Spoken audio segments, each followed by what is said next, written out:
มีหลายลูกค้าเนาะว่าอัปเดตเนาะภาพในโครงการเนาะให้เบิ่งแหน่เด้อเนาะหัวดินตอนนี้เนาะจากทาง13ใต้เนาะเขามาหาโครงการดินแบ่งขายเพียงแต่500 เมตรพามาเบิ่งเนาะภาพบรรยากาศเนาะในโครงการดินแบ่งขายถือว่าลูกค้าเนาะเขามาตั้งเหย่าตั้งเฮือนเนาะหลายหลังคาเฮือนแล้วเด้อลูกค้าเด้อเนาะถ้าว่าลูกค้าคนใดเนาะที่ยังอยู่ต่างคมต่างแข็งหรือว่าเนาะบ่สะดวกเขามาเบิ่งดินเชื่อ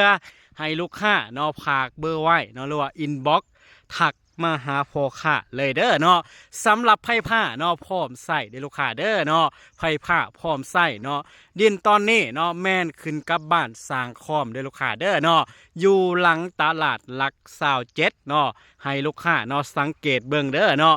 นาซับเนาะหรือว่าต้นดินเนาะอยู่ใจกลางเนาะบ้านคนเดือนคนหลายร้อยหลังคาเฮือนเด้อลูกค้าเด้อเนาะถ้าว่าลูกค้าคนใดสนใจ